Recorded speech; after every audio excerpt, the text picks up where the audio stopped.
अस्सलाम वालेकुम जी, welcome to Mahvish Waseem vlogs. और महविश वसीम ने इतने दिनों बाद इसलिए व्लॉग डाला है क्योंकि जो फड़के महविश वसीम मरी पहन के गई थी उसके बाद महविश वसीम बीमार हो गई थी। ओके जी, नेक्स्ट डे जब संडे था, सुबह सवेरे उठते सार ही राउंड अबाउट हम 9 बजे उठ के थे, नाश्ता किया। नाश्ता करने के बाद 10 बजे तक हम जो है ना पैकिंग करके सब कुछ सामान गाड़ी में रख चुके थे क्योंकि हमें जाना था मुश्कपुरी पे। जाने से पहले थोड़े से हमने स्नैक्स वगैरह ले लिए थे, ऊपर शॉप्स थी लेकिन हमें पता नहीं था। अच्छा जी, यहाँ से हम बैठे थे सुजुकी पे और फिर हमने वो जो पहले वाला 1.5 किलोमीटर वाला फासला था वो हमने गाड़ी पे तय किया था। अच्छा जी, यहाँ आके सबसे पहले हमने 2 स्टिक्स ली थी और क्योंकि मोहम्मद का भी प्लान था कि वो चल के जाएगा और मेरा तो 100% श्योर था कि मैं चल के जाऊंगी। इतनी कोई ओवर कॉन्फिडेंट हो गई थी मैं कि बस मैंने चले जाना है ऊपर। ओके जी, अब्दुल नाफे और मोहम्मद को सबसे पहले हमने घोड़े पे बिठाया है और फिर हमने चलना शुरू किया है। विद इन सेकेंड्स ये जो सीढ़ियाँ अभी ख़त्म नहीं हुई थी, मेरा ऊपर वाला सांस ऊपर और नीचे वाला नीचे था और मेरा दिल कर रहा था ना मैं इधर कहीं साइड में खड़े होकर पिटना शुरू कर दूँ। मतलब मेरी सोच से भी मुश्किल ट्रैक था। शायद किसी के लिए इतना नहीं होगा लेकिन मेरे लिए बहुत मुश्किल ट्रैक था। ऑल्दो सीन्स, नज़ारे, हवा बहुत अच्छी थी, उसमें कोई शक नहीं है। लेकिन छोटी छोटी पगडंडियाँ बनी हुई थी। वो ऐसा ट्रैक था जो कभी बहुत ही स्टीप और कभी बिल्कुल स्मूथ था, तो वो मुश्किल थी। ये जो आगे वाला भाई है ये जो है ना बड़ी मुश्किल से बेचारा जा रहा था और ये हर 10 मिनट बाद पूछता था कितना रह गया है, और हमारे घोड़े वाले भाई हर 10 मिनट बाद कहते थे कि 10 मिनट का फासला रह गया है।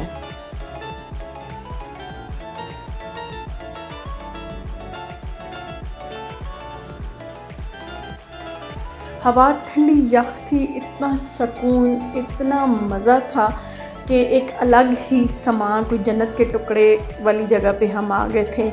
इतनी खूबसूरत जगह थी, इतने खूबसूरत नज़ारे भी बीच में आए थे। लेकिन जब आपको चढ़ना पड़ता है ना पहाड़ों पे, इस तरह वाला रास्ता था सारा, मेरे लिए काफ़ी मुश्किल था। लेकिन मैं एक दफ़ा भी मैंने नहीं कहा कि मैंने घोड़े पे बैठना है। बीच में मैं बहुत बार रुकी हूँ, बहुत बार बैठी हूँ, लेकिन कर लिया था। अच्छा जी, ये जब जगह आई तो उन्होंने बोला कि जी हम आ गए हैं। मैं भी खुश हो गई कि जी हम आ गए हैं, लेकिन पिक्चर अभी बाकी थी क्योंकि यहाँ पहुँच के पता चला है कि नहीं, ये तो सिर्फ पहला स्टॉप है, इससे भी तकरीबन 1.5 किलोमीटर आगे चल के जाना पड़ेगा तो वो ऊपर वाली जो मेन मुश्कपुरी की जो जगह है वो आएगी। हमने फिर चलना शुरू कर दिया। ये देखें जी, अब ये वाली सारी जगह चढ़नी थी, लेकिन यहाँ पहुँच के पता चला कि नहीं, इसके भी ऊपर जाना है।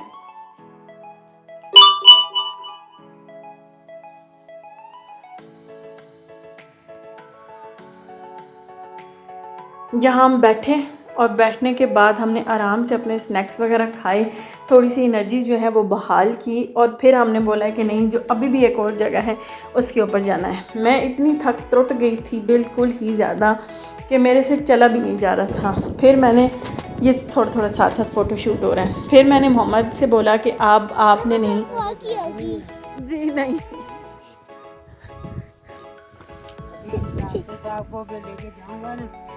अब आपने नहीं बैठना, अब मैंने बैठना है। यहाँ पे अब्दुल नाफे मुझे डरपोक कह रहे थे और वाकई मुझे घोड़े पे बैठ के इतना डर लगा कि मुझे था कि मैं इससे बेहतर चल ही लेती।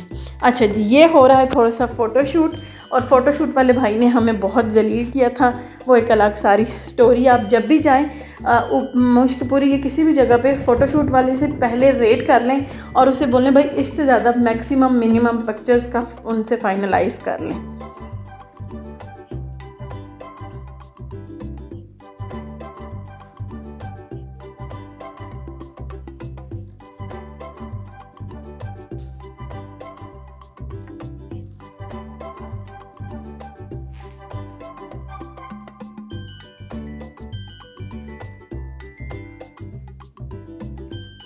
अच्छा जी, वापसी पे ऐसा हुआ कि जब ये वापसी वाला ये हमारा सफ़र शुरू हुआ, हम एक और ट्रैक से आए थे।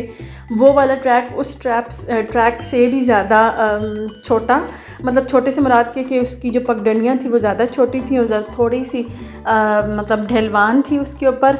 अब्दुल नाफे और मोहम्मद को बार बार जो है ना वो घोड़े से उतरना और चढ़ना पड़ रहा था। लेकिन जब हम बिल्कुल लोअर जगह पे आने लगे तो वहाँ पे घोड़े वाले ने कहा जी बच्चों को ज़ू ले जाते हैं।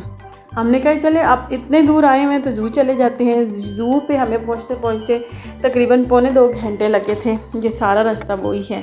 ज़ू पहुँच के पता चला कि पूरे ज़ू में सवाए एक शेर के, शेर भी नहीं वो चीता था शायद, उसके अलावा आपको कुछ भी नहीं मिलेगा। और ये वाला जो चील उकाब ये जो भी थी ये भी वहाँ पे कोई अरबियों का पूरा वो आया हुआ था, उसकी वजह से ये हमें मिला है। खुवारी के बाद हम 10:30 बजे ऊपर गए थे मुश्कपुरी ट्रैक वाली तरफ और 5:30 बजे हम नीचे उतरे हैं। लिफ्ट लेके जी हम दोबारा आए हैं घोड़ा गली में और खाना खाया। खाना खाने के बाद मुझे थी कॉफ़ी की तलब कि कुछ ऐसा हो जो मतलब शदीद थकावट हो गई थी। नीचे जब आए हमने मोबाइल पे देखा तो तकरीबन 10 किलोमीटर का सफ़र हमने तय किया था।